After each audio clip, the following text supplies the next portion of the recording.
بسم اللہ الرحمن الرحیم۔ محترم ناظرین کرام، السلام علیکم۔ بادشاہ کا موڈ اچھا تھا۔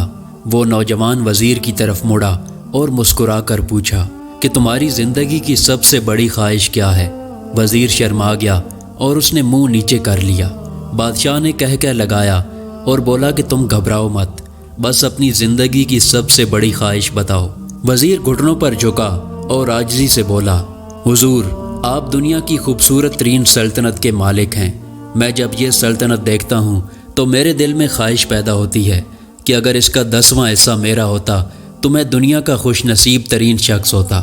وزیر خاموش ہو گیا تو بادشاہ نے کہہ لگایا اور بولا، اگر میں تمہیں اپنی آدھی سلطنت دے دوں تو؟ وزیر نے گھبرا کر اوپر دیکھا اور عاجزی سے بولا، بادشاہ سلامت، یہ کیسے ممکن ہے؟ میں اتنا خوش نصیب کیسے ہو سکتا ہوں؟ بادشاہ نے فوراً سیکرٹری کو بلایا اور اسے 2 احکامات لکھنے کا حکم دیا۔ بادشاہ نے پہلے حکم کے ذریعے اپنی آدھی سلطنت نوجوان وزیر کے حوالے کرنے کا فرمان جاری کر دیا اور دوسرے حکم میں بادشاہ نے وزیر کا سر قلم کرنے کا آرڈر دے دیا۔ وزیر دونوں احکامات پر حیران رہ گیا۔ بادشاہ نے احکامات پر مہر لگائی اور وزیر کی آنکھوں میں آنکھیں ڈال کر بولا کہ تمہارے پاس 30 دن ہیں۔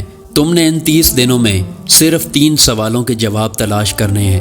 کامیاب ہو گئے تو میرا دوسرا حکم منسوخ ہو جائے گا اور تمہیں آدھی سلطنت مل جائے گی، اور اگر تم ناکام ہو گئے تو پہلا حکم خارج سمجھا جائے گا اور دوسرے حکم کے مطابق تمہارا سر اتار دیا جائے گا۔ وزیر کی حیرت پریشانی میں بدل گئی۔ بادشاہ نے اس کے بعد کہا کہ میرے 3 سوال لکھ لو۔ وزیر نے لکھنا شروع کر دیے۔ بادشاہ نے کہا کہ انسان کی سب سے بڑی سچائی کیا ہے؟ دوسرا سوال، انسان کی زندگی کا سب سے بڑا دھوکہ کیا ہے؟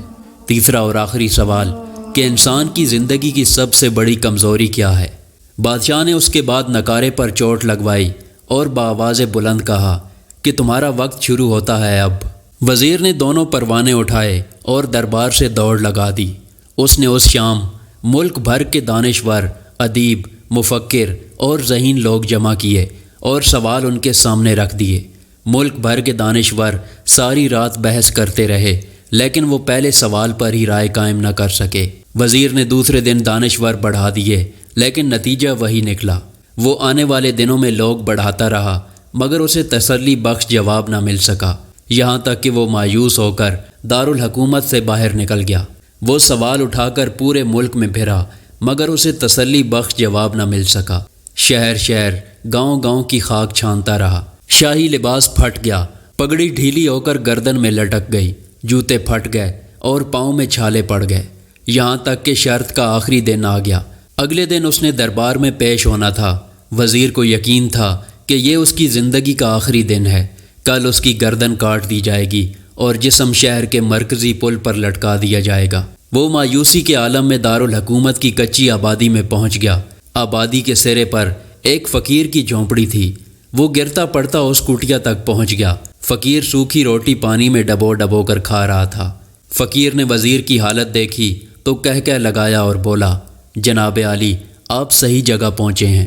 آپ کے 3 سوالوں کے جواب میرے پاس ہیں۔ وزیر نے حیرت سے اس کی طرف دیکھا اور پوچھا کہ آپ نے کیسے اندازہ لگا لیا کہ میں کون ہوں اور میرا مسئلہ کیا ہے؟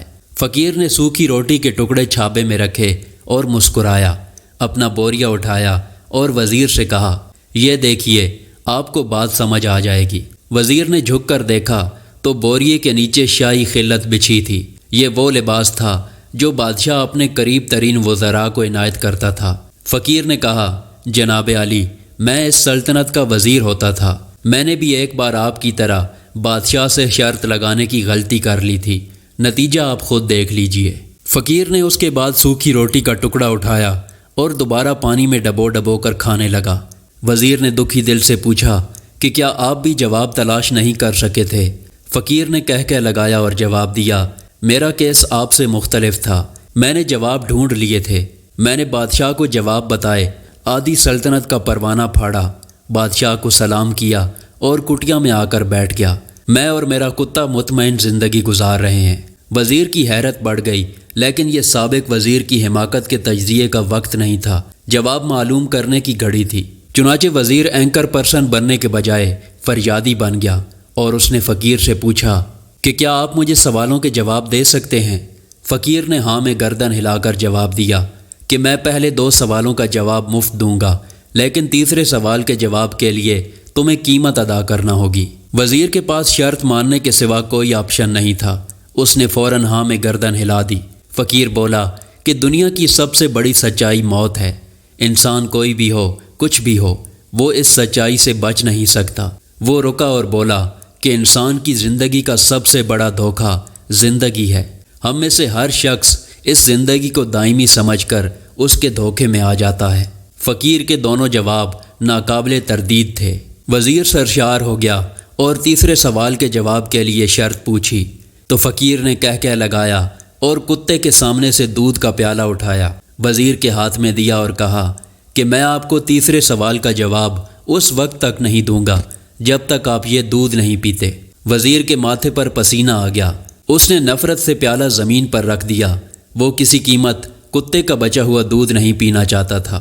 فقیر نے کندھے اچکائے اور کہا کہ تمہارے پاس اب 2 راستے ہیں، تم انکار کر دو اور شاہی جلاد کل تمہارا سر اتار دے گا، یا پھر تم یہ آدھا پاؤ دودھ پی جاؤ اور تمہاری جان بچ جائے گی اور تم آدھی سلطنت کے مالک بھی بن جاؤ گے۔ فیصلہ بہرحال تم نے کرنا ہے۔ وزیر بری طرح پھنس چکا تھا۔ ایک طرف زندگی اور آدھی سلطنت تھی اور دوسری طرف کتے کا بچا ہوا دودھ تھا۔ وہ سوچتا رہا یہاں تک کہ جان اور مال جیت گیا اور عزت نفس ہار گئی۔ وزیر نے پیالہ اٹھایا اور ایک ہی سانس میں پی گیا۔ فقیر نے کہہ لگایا اور کہا، میرے بچے، انسان کی سب سے بڑی کمزوری غرض ہوتی ہے۔ یہ اسے کتے کا بچا ہوا دودھ پینے پر بھی مجبور کر دیتی ہے۔ جس نے مجھے سلطنت کا پروانہ پھاڑ کر اس کٹیا میں بیٹھنے پر مجبور کر دیا تھا۔ میں جان گیا تھا کہ میں جوں زندگی کے دھوکے میں آؤں گا اور موت کو جتنا فراموش کرتا رہوں گا، میں اتنا ہی غرض کی دلدل میں دھنستا جاؤں گا اور مجھے روز اس دلدل میں سانس لینے کے لیے غرض کا غلیظ دودھ پینا پڑے گا۔ لہٰذا میرا مشورہ ہے، زندگی کی ان تینوں حقیقتوں کو جان لو، تمہاری زندگی اچھی گزرے گی۔ وزیر شرمندگی اور خود ترسی کا تحفہ لے کر فقیر کی کٹیا سے نکلا اور محل کی طرف چل پڑا۔ وہ جوں محل کے قریب پہنچ رہا تھا، اس کے احساس شرمندگی میں اضافہ ہو رہا تھا۔ اس کے اندر ذلت کا احساس بڑھ رہا تھا۔ وہ اس احساس کے ساتھ محل کے دروازے پر پہنچا۔ اس کے سینے میں خوفناک ٹیس اٹھی۔ وہ گھوڑے سے گرا، لمبی ہچکی لی اور اس کی روح کف سے عنصری سے پرواز کر گئی۔ ویڈیو پسند آئے تو اس کو لائک کریں اور ہمارے چینل کو سبسکرائب کرنا نہ بھولیں۔ شکریہ۔